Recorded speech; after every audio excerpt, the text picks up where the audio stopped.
నా రామారావు నా సీనియర్ పూర్తిగా పిన్ డ్రాప్ సైలెన్స్ నా పొరపాటున ఏం మాట్లాడినా కూడా మళ్ళీ మీరు మాట్లాడేటి నా మైక్ నుంచి మళ్ళీ పోతా ఉంటాయి.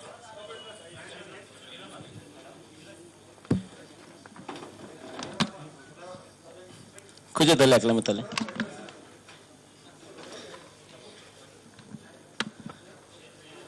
విశ్వమన్నా కూర్చోండి డాక్టర్.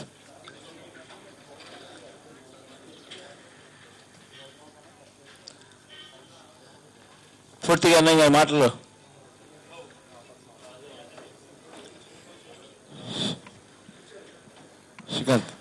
శ్రీకాంత్ ఈ నుంచి మొదలు పెడదాం. 184 తర్వాత సీక్వెన్స్ ప్రకారం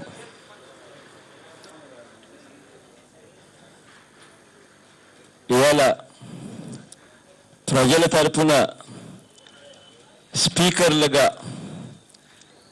మీడియానే రావడం చాలా ఆనందకరంగా ఉంది. కనీసం సభలో ప్రజలకు న్యాయం జరగకపోయినా కనీసం మీడియా ద్వారా మీడియానే స్పీకర్లు అయినప్పుడు ప్రజలకు మేలు జరుగుతుంది అన్నదానికి కనీసం మీ ద్వారా అన్న ప్రజలకు మంచి జరిగించే కార్యక్రమం జరుగుతూ ఉంది.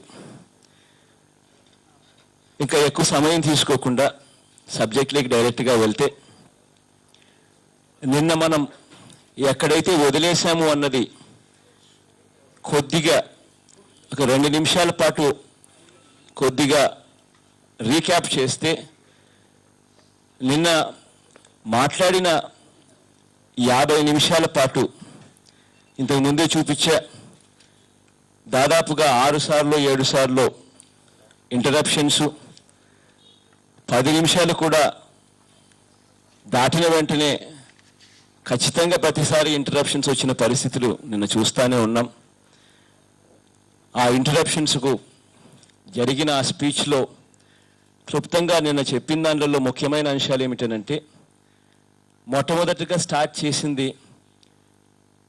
ఏ రకంగా బడ్జెట్లలో పెరుగుదల కనిపించకపోవడం, ఏ రకంగా నాన్ ప్లాన్ ఎక్స్పెండిచర్ అంటే మన జీతాలు, మన వడ్డీలు, మన ఉద్యోగస్తుల పెన్షన్లు, మన ఉద్యోగస్తుల జీతాలు, మన ఉద్యోగస్తుల మెయింటెనెన్సు, మనం ఖచ్చితంగా కేటాయించవలసిన గ్రాంట్లు, ఇటువంటి ఐటమ్స్కు సంబంధించిన ఎక్స్పెండిచర్, ఇటువంటి ఐటమ్స్కి సంబంధించిన ఖర్చులను నాన్ ప్లాన్ ఎక్స్పెండిచర్ అంటారు.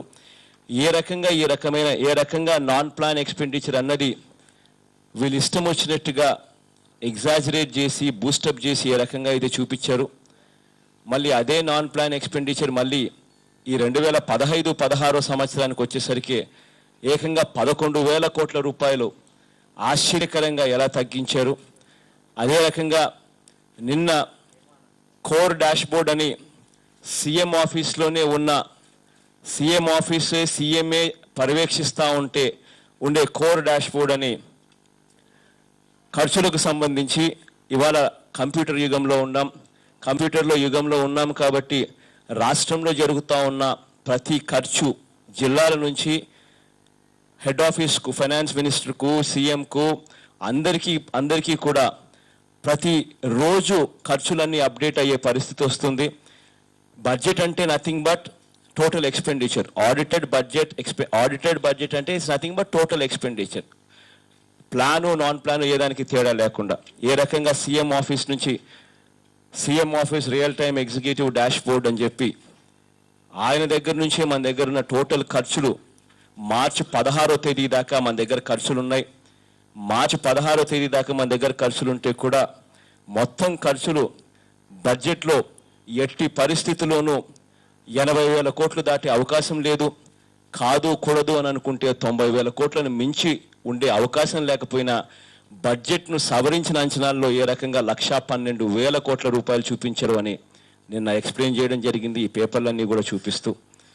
ఇది కాక వాళ్ళు ఎందుకు చేశారు అని కూడా ఎక్స్ప్లెయిన్ చేస్తూ ఏ రకంగా రోల్ మోడల్స్గా ఉండి ప్రజలకు ప్రజలకు భావితరాలకు మనం నేర్పవలసింది ఏమిటి, నేర్పుతా ఉన్నామేమిటి? అకౌంట్స్ను ఫజ్ చేయడం కాదు నేర్పవలసింది, మోసం చేయడం కాదు నేర్పవలసింది, అబద్ధాలు చెప్పడం కాదు నేర్పవలసింది, వెన్నుపోట్లు పొడవడం కాదు నేర్పవలసింది. మన భావితరాలకు మనం నేర్పవలసింది రైచియస్గా ఉండడం, రైచియస్గా ఉంటూ మనం సాధించాల్సిన విషయాలలో గట్టిగా పోరాటం చేసైనా సాధించాలి అని నేర్పించాల్సింది పోయి ఇలా తప్పుడు ఫడ్జింగ్ చేసిన డాక్యుమెంట్లతో బడ్జెట్లలో మనం పెట్టి మన రాష్ట్ర పరువును ఢిల్లీలో వాళ్ళకి ఇవన్నీ కూడా అర్థమవుతాయి. ఎందుకనంటే ఇవన్నీ ఓపెన్గా ఆన్లైన్లో ఉన్న డాక్యుమెంట్స్.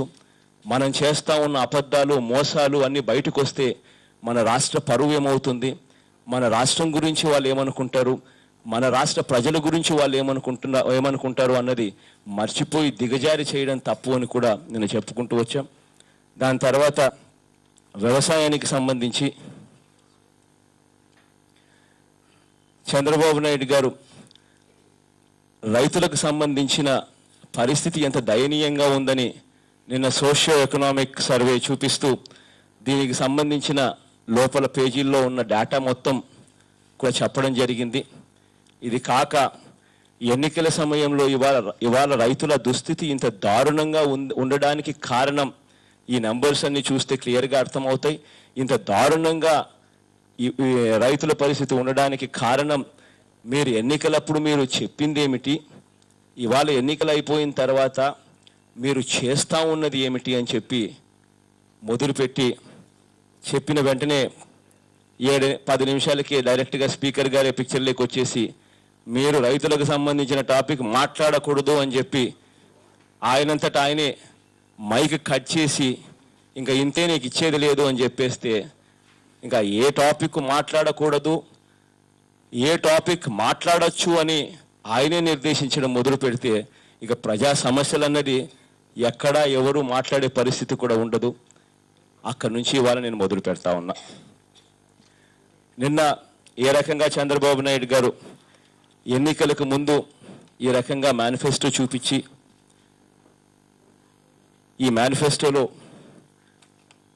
రైతులకు సంబంధించి శ్రీకాంత్ ఏమనుకోకుండా రైతులకు సంబంధించి పూర్తిగా రుణాలు మాఫీ చేస్తానని అక్కడక్కడ అది చూపించారు. డ్వాక్రా రుణాలన్నీ కూడా పూర్తిగా మాఫీ చేస్తానని చెప్పి ఎన్నికలకు ముందు తాను ఇలా 2 మేనిఫెస్టోలు సపరేట్గా ఆంధ్ర ప్రాంతానికి సపరేట్గాను తెలంగాణ ప్రాంతానికి సపరేట్గా 2 మేనిఫెస్టోలు ఏ రకంగా రిలీజ్ చేశాడని, దాని తర్వాత ఎలక్షన్ కమిషన్కు 11వ తారీఖున ఏప్రిల్ 11 మార్చిలో రిలీజ్ చేశారు.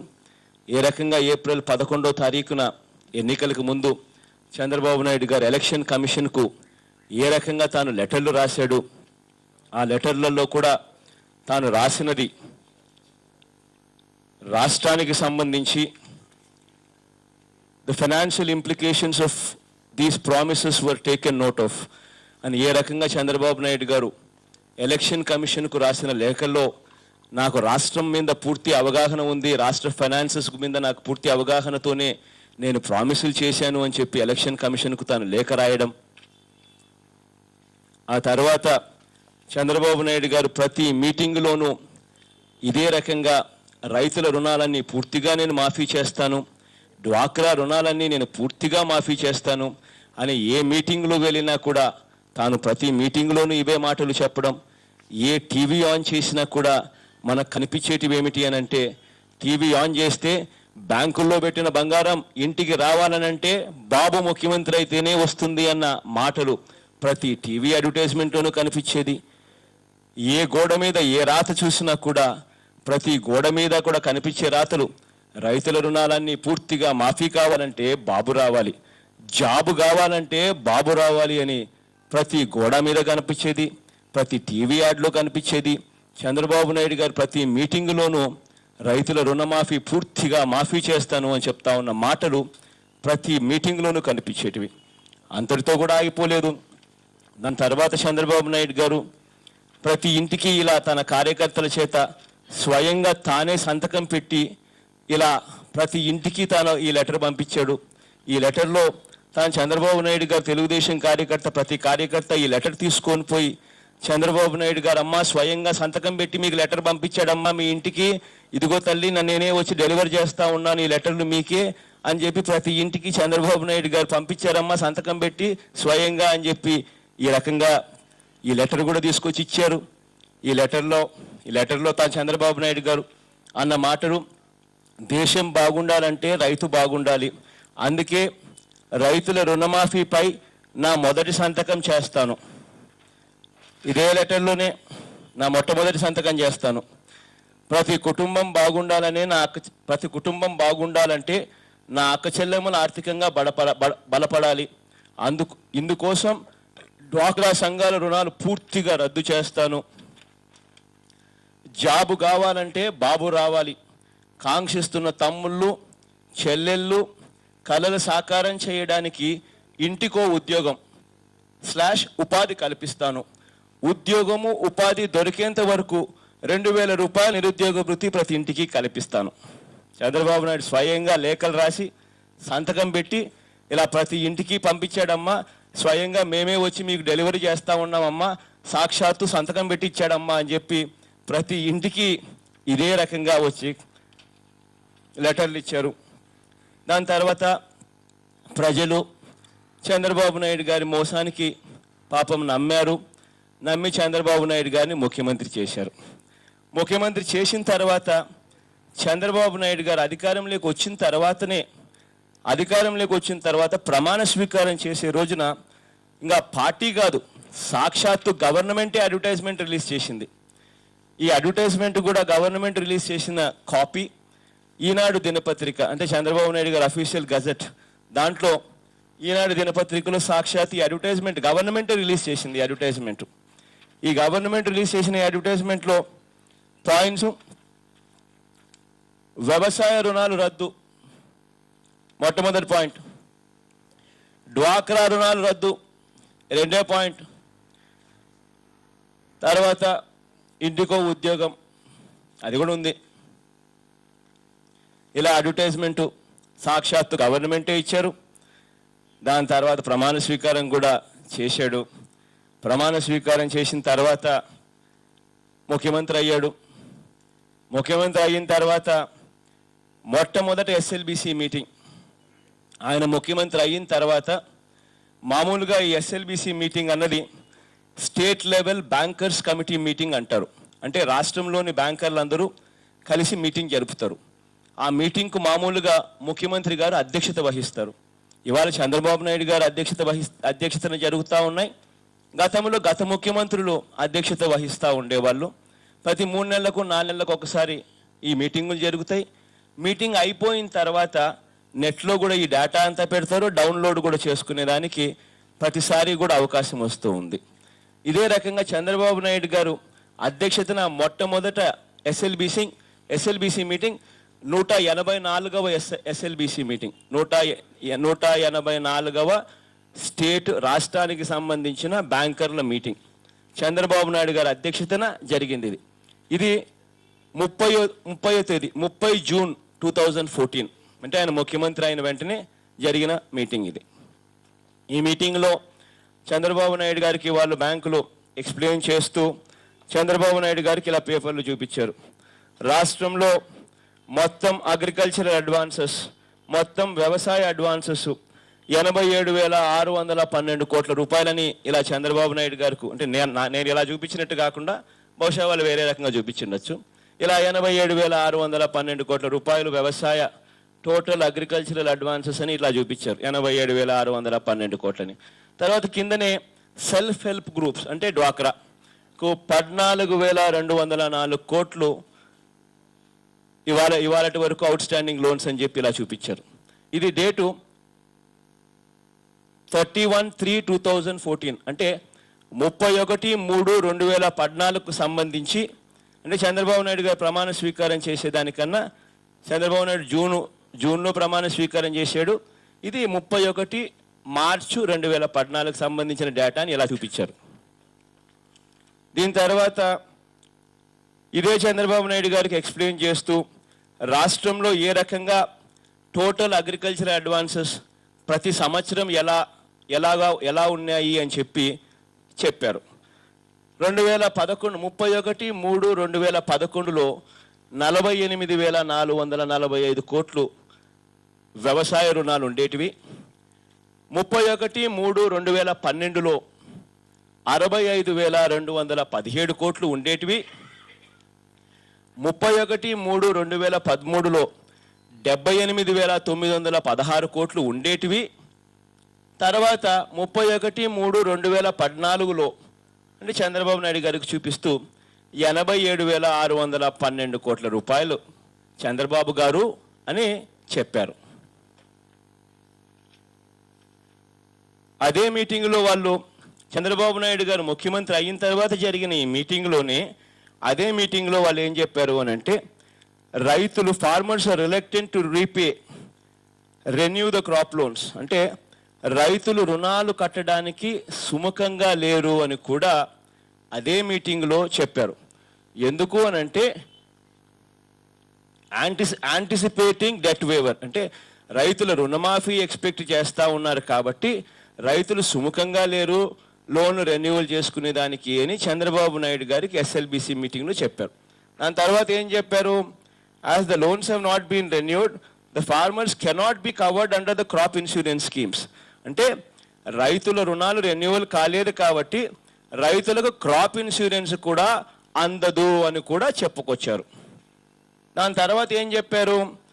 Farmers are also losing the benefit of interest subvention scheme owing to non repayment as subvention is link to prompt repayment అంటే ఇలా చూపించి వాళ్ళు చెప్పారు, బాబు గారు మీ మాటలు నమ్మారు బాబు గారు, రైతులు కట్టడం లేదు టయానికి కట్టడం లేదు కాబట్టి రైతులకు 0 వడ్డీ ఆర్ పావులా వడ్డీ ఇంతవరకు ఇస్తా ఉన్నాము.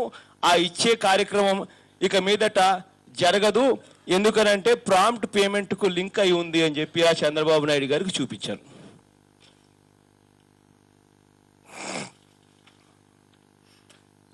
దాని తర్వాత కరెక్ట్గా ఆ రోజు నుంచి 6 నెలల తర్వాత 184వ ఎస్ఎల్బిసి మీటింగ్, మొట్టమొదటి ఎస్ఎల్బిసి మీటింగ్ జూన్లో జరిగింది. ఇది 188వ ఎస్ఎల్బిసి మీటింగ్ అంటే మధ్యలో 185 జరిగింది, మధ్యలో 186 జరిగింది, మధ్యలో 187 కూడా జరిగింది. ఇది 188వ ఎస్ఎల్బిసి మీటింగ్. కరెక్ట్గా 6 నెలల తర్వాత చంద్రబాబు నాయుడు గారి అధ్యక్షతన జరిగిన మరో మీటింగ్. ఈ మీటింగ్ కరెక్ట్గా 184 నుంచి కరెక్ట్గా 6 నెలల తర్వాత ఈ 188వ ఎస్ఎల్బిసి మీటింగ్లో ఇదే బ్యాంకులు చంద్రబాబు నాయుడు గారికి ఏం చెప్పారు అని అంటే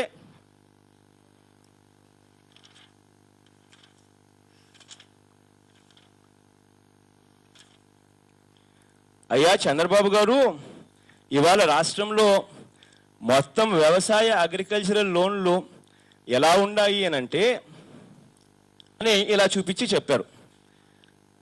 31/3/2012లో 65,217 కోట్లు ఉండేటివి. 31/3/2013లో 78,916 కోట్లు ఉండేటివి. 31/3/2014లో 87,612 కోట్లు ఉండేటివి. అక్కడి నుంచి కరెక్ట్గా 6 నెలలు 39 అంటే 30 సెప్టెంబర్ 2014లో అవి తడిసి మోపుడై 99,555 కోట్లు అయ్యాయి అని చెప్పి ఇలా చంద్రబాబు నాయుడు గారికి చూపిస్తూ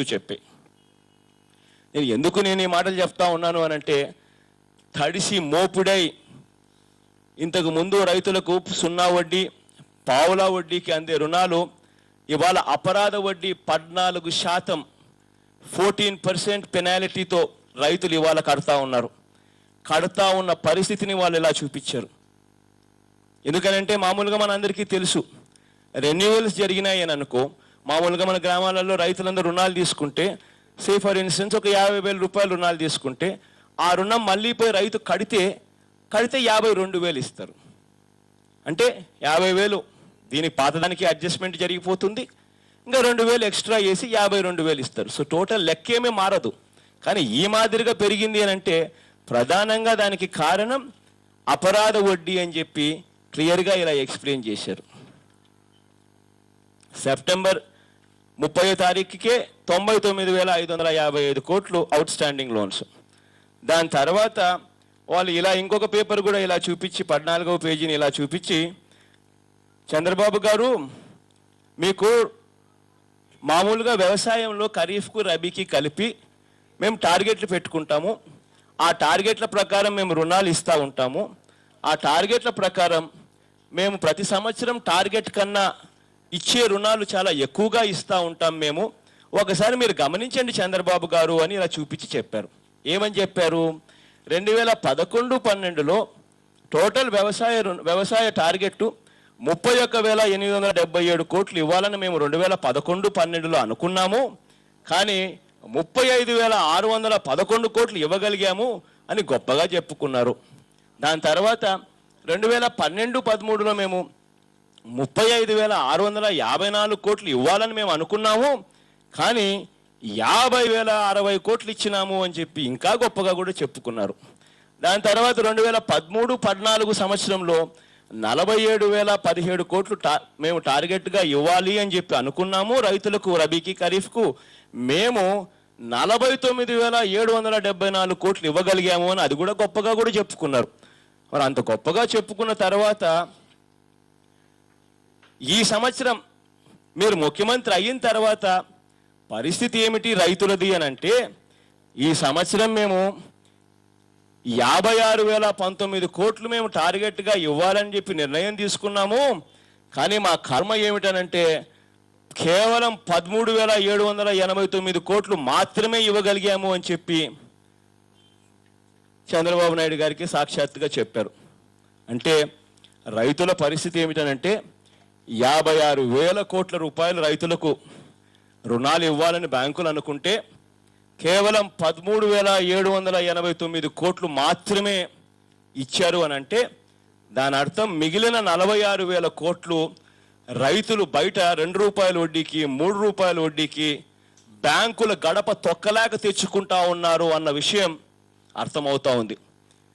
కానీ ఇక్కడ కూడా ఇది సెప్టెంబర్ 30, 2014 దాకానే నా దగ్గర ఉన్న ఇన్ఫర్మేషన్ ఉంది. కారణం ఏంటంటే ఆ తర్వాత చంద్రబాబు నాయుడు గారు మళ్ళీ ఎస్ఎల్బీసీ మీటింగ్ పెడితే జగన్ తిడతాడేమో అని చెప్పి ఎస్ఎల్బీసీ మీటింగ్ పెట్టడానికి కూడా భయపడతా ఉన్నట్టున్నాడేమో నాకు తెలియదు. కానీ బహుశా మహా పెరుగుంటే ఇది 13 కాస్త 20,000 కోట్లకి ఏమైనా పెరిగి ఉండొచ్చేమో. కానీ ఎక్కడ 56,000 కోట్లు రైతులకు ఇవ్వాల్సిన రుణాలు, ఎక్కడ మహా అయితే 13,000, 20,000 అని అంటే రైతుల దుస్థితి ఏమిటి అని చెప్పడానికి ఎగ్జాంపుల్ ఇది. దాని తర్వాత ఇదే చంద్రబాబు నాయుడు గారికి, అయ్యా చంద్రబాబు గారు వడ్డీ లేని రుణాలు, ఇంట్రెస్ట్లు తక్కువగా ఇచ్చే కార్యక్రమాలు, పావులా వడ్డీ, ఇక్కడ వడ్డీ లేని రుణాలు పావులా వడ్డీ స్కీమ్ నుంచి మీ అభిప్రాయాలు ఏమిటి చంద్రబాబు గారు, అది ఉందా లేదా అని అడుగుతా లెటర్ రాశారు. అసలు రైతులకున్న ఇవాళ పరిస్థితిలో రైతులకు మొన్నటిదాకా పావులా వడ్డీ, వడ్డీ లేని రుణాలు వస్తూ ఉన్నాయి. అంటే 1,00,000 రుణం వరకు రైతులకు వడ్డీ లేని రుణాలు, 1,00,000 నుంచి 3 లక్షల దాకా అయితే రైతులకు పావులా వడ్డీకి రుణాలు ఇంతకు ముందు వచ్చేటివి. ఈ వడ్డీ లేని రుణాలు అనేది ఇవ్వాలి అని అంటే ప్రభుత్వం ఇంతకుముందు చూపించిన లెక్కల ప్రకారం 99,555 కోట్లు మనం రైతులకు అవుట్ స్టాండింగ్ లోన్స్ అనుకున్నాం. దాంట్లో కేవలం 13,789 కోట్లు మాత్రమే రెన్యూవల్ అయిన పరిస్థితి కనిపిస్తూ ఉందని చెప్పి కూడా లెక్కలు చూసాం. సరే 13,000 కాదనుకుందాం, 20,000 అనుకుందాం.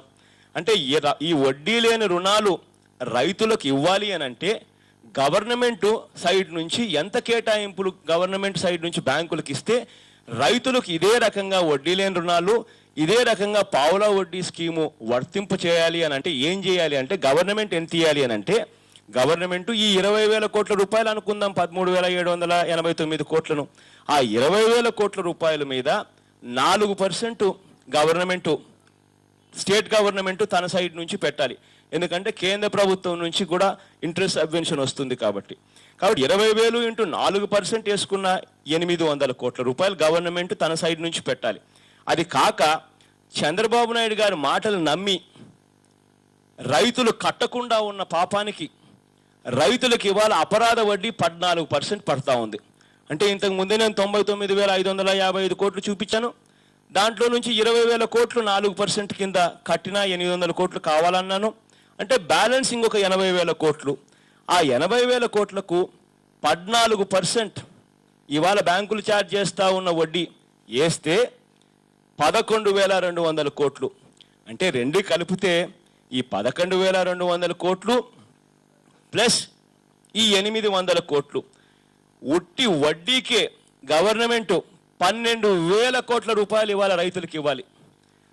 అటువంటిది ఇవాళ వడ్డీ లేని, ఇవాళ పావులా వడ్డీకి, వడ్డీ లేని రుణాలకు, వ్యవసాయానికి సంబంధించి రైతులకు ఈ ప్రభుత్వం కేటాయింపులు చేసింది ఎంతో తెలుసా? కేవలం 172 కోట్లు. ఎక్కడ 12,000 కోట్ల రూపాయలు కావలసింది, ఎక్కడ మీరు కేటాయింపులు చేసిన కేవలం 172 కోట్ల రూపాయలు. అదే రకంగా రైతుల దుస్థితిని వాళ్ళు వివరించారు. వివరిస్తూ వాళ్ళందరూ అన్నారు, బ్యాంకులు చంద్రబాబు నాయుడు గారి ప్రజెంటేషన్ ఇచ్చారు. అయ్యా చంద్రబాబు గారు, రాష్ట్రంలో ఇవాళ 1,17,00,000 అకౌంట్లు ఉన్నాయి అని ఇలా చూపించారు. అవుట్ స్టాండింగ్ లోన్స్ 99,555 కోట్లు ఉన్నాయి చంద్రబాబు గారు అని ఇలా చూపించారు. ఇలా చూపిస్తూ అయ్యా ఓవర్ డ్యూ అంటే మా చేతులు దాటిపోతా ఉంది, మా చేతులు దాటిపోతా ఉన్నారు, మా చేతులు దాటిపోతా ఉన్నారు ఉన్న పరిస్థితి 49,49.44 లక్షల అకౌంట్లు, 36,000 కోట్లు పూర్తిగా మా చేతుల్లో నుంచి జారిపోతా ఉంది అని చెప్పి చూపించారు.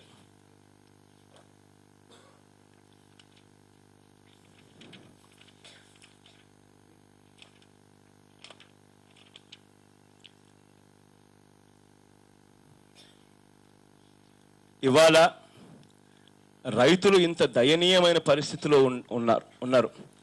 ఎంత దయనీయమైన పరిస్థితిలో ఉన్నారు అని అంటే, ఇంతకు ముందు చంద్రబాబు నాయుడు గారు ముఖ్యమంత్రి కాకముందు టీవీ ఆన్ చేసిన, చంద్రబాబు నాయుడు గారు ఏ పబ్లిక్ మీటింగ్లోకి వెళ్ళినా తాను చెప్పినది ఆ టీవీ అడ్వర్టైజ్మెంట్లో ఉన్నింది ఏమిటనంటే, బ్యాంకుల్లో పెట్టిన బంగారం ఇంటికి రావాలి అని అంటే బాబు ముఖ్యమంత్రి కావాలి అని అడ్వర్టైజ్మెంట్. ఇవాళ బ్యాంకు నోటీసులు వేలంపాట,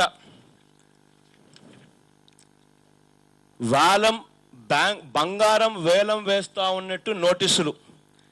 ఈ నోటీసులు లేని రోజు లేదు. ప్రతి జిల్లాలోనూ ఇవే పేపర్లే.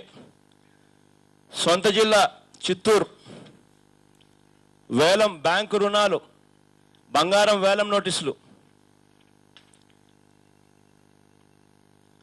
ఇది చిత్తూరు జిల్లా.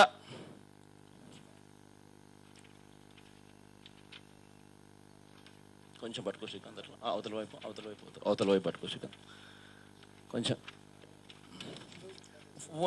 2 పేపర్లు తీసి ఆ పేపర్ కూడా చూపించు, 2 చూపించు. బ్యాంకు వేలం నోటీసులు పేపర్లలో వస్తా ఉన్న అడ్వర్టైజ్మెంట్లు.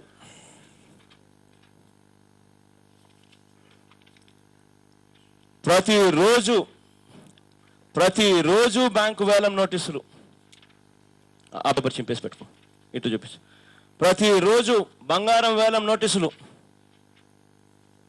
ప్రతిరోజు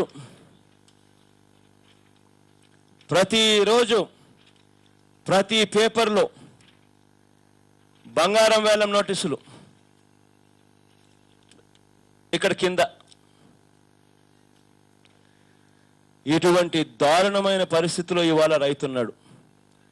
ప్రతిరోజు బంగారం వేలం నోటీసులు. అసలు ఎందుకింత దారుణం అంటే, రైతు పరిస్థితి ఏంటంటే, బంగారం ఇవాళ 27,000 తులం. బ్యాంకులేమో ఇచ్చింది రుణాలు తులానికి 10,000, తులానికి 13,000 దాట్ల. తులానికి 10,000, 13,000 వాళ్ళు ఇస్తే అంటే దాని అర్థం 45%కో 40% బంగారం విలువలో వాళ్ళు ఇచ్చే రుణం. వాళ్ళ రైతుల కర్మ చూడండి. ఇవాళ 10,000, 13,000 కోసమో అని చెప్పి తులం బంగారం పెట్టారు. ఈయన రుణం మాఫీ అవుతుందేమో అని చెప్పి ఎక్స్పెక్ట్ చేశారు. ఇవాళ మాఫీ కాలేదు. కాని కారణంగా ఇవాళ 27,000 తులం వదిలేశారు అని అంటే వడ్డీలు తినేస్తా పోతున్నాయి. వదిలేయలేరు, బంగారం కాబట్టి వదిలేయలేరు. అందులో సగం విలువకే లోన్లు వచ్చాయి. అప్పు సొప్పు చేసుకోవాల్సిన పరిస్థితి, 2 రూపాయలకు 3 రూపాయల వడ్డీకి దొరుకుతుందో దొరకని పరిస్థితి. ఇటువంటి దారుణమైన పరిస్థితిలో ఇవాళ బంగారు రుణాలు, రైతులు, అక్క చెల్లెమ్మల పరిస్థితి. చంద్రబాబు నాయుడు గారు ఎన్నికలప్పుడు ఇచ్చిన హామీలు ఏమిటి? చంద్రబాబు నాయుడు గారు ఇవాళ ఎన్నికలు అయిపోయిన తర్వాత చెబుతున్నది ఏమిటి అని. చంద్రబాబు నాయుడు గారు ముఖ్యమంత్రి అయ్యే రోజు ఒక మాట మాట్లాడాడు, ముఖ్యమంత్రికి అయిన తర్వాత ఇంకొక మాట మాట్లాడుతూ ఉన్నాడు. చంద్రబాబు నాయుడు గారు ఇంతకు ముందు ఎప్పుడైనా కూడా ఏ ఒక సభలో అయినా కూడా, ఏ ఒక టీవీ అడ్వర్టైజ్మెంట్లో అయినా, ఏ ఒక మేనిఫెస్టోలో అయినా కూడా ఎక్కడైనా చంద్రబాబు నాయుడు గారు ఎప్పుడైనా చెప్పారా ఇలా నేను పరిమితులు విధిస్తాను, ఇలా నేను కేవలం కొంతమందికి మాత్రమే రుణాలు ఇస్తాను, స్కేల్ ఆఫ్ ఫైనాన్స్తో నేను ముడిపెడతాను, ఆధార్తో ముడిపెడతాను, ఒకే కుటుంబంలో ఒకరికే ఇస్తాను, ఒకే కుటుంబంలో ఒకే బ్యాంక్ అకౌంట్లు ఉంటేనే ఇస్తాను, రేషన్ కార్డుతో నేను ముడిపెడతాను, ఇలా నేను కొందరికే వర్తింపజేస్తాను, అందరికీ నేను చెయ్యను అని ఎప్పుడైనా చెప్పారా? ఇలా మీరు ఇచ్చే డబ్బు కొంతే అని, అది కూడా వడ్డీలకు కూడా సరిపోదని, అది కూడా 5 సంవత్సరాలలో మీరు ఇస్తారు అని ఎప్పుడైనా మీరు ఒక్క రోజైనా కానీ ఒక్క మీటింగ్లో అయినా కూడా మీరు ఎప్పుడైనా చెప్పారా? మీరు ఎప్పుడైనా ఎన్నికలకు ముందు ఇలా మీరు హార్టికల్చర్ తీసేస్తామని ఎప్పుడైనా చెప్పారా? ఇలా హైదరాబాదులో ఉండే వాళ్లకు హైదరాబాదులో పొరపాటున రేషన్ కార్డో, హైదరాబాదులో పొరపాటున ఆధార్ కార్డో, కనీసం అక్కడ భూములు కౌలుకిచ్చి, ఆ కౌలుకిచ్చి ఇక్కడ హైదరాబాదులో ఉద్యోగమో సద్యోగమో చూసుకుంటా ఉన్న వాళ్లకు ఇక్కడ పొరపాటున రేషన్ కార్డు, ఆధార్ కార్డు ఉంటే అటువంటి వాళ్ళకి మేము ఇవ్వము, లేకపోతే పిల్లల చదువుల కోసం ఎవడైనా హైదరాబాద్కి ఇక్కడికి వస్తే అటువంటి వాళ్ళకి మేము ఇవ్వము అని ఎప్పుడైనా చంద్రబాబు నాయుడు గారు చెప్పారని అడుగుతా ఉన్నా. ఇదే చంద్రబాబు నాయుడు గారికి ఇవాళ హైదరాబాదులో ఉన్న రైతులకేమో రుణమాఫీ ఇవ్వడానికి చంద్రబాబు నాయుడు గారికి మనసు రాదు. కానీ చంద్రబాబు నాయుడు గారికి మాత్రం ఇక్కడే రేషన్ కార్డు ఉండొచ్చు, చంద్రబాబు నాయుడు గారికి ఇక్కడే ఆధార్ కార్డు ఉండొచ్చు, చంద్రబాబు నాయుడు గారికి ఇక్కడే పాన్ కార్డు ఉండొచ్చు, చంద్రబాబు నాయుడు గారికి చివరికి ఇక్కడే ఓటింగ్ ఐడి కార్డు కూడా ఇక్కడే ఉండొచ్చు. కానీ చంద్రబాబు నాయుడు గారు మాత్రం సీమాంధ్రకు ముఖ్యమంత్రి కావాలంటాడు. కానీ రైతులకు మాత్రం, ఇక్కడున్న వాళ్ళకు రుణమాఫీ మాత్రం వర్తించదట. మళ్ళీ చంద్రబాబు నాయుడు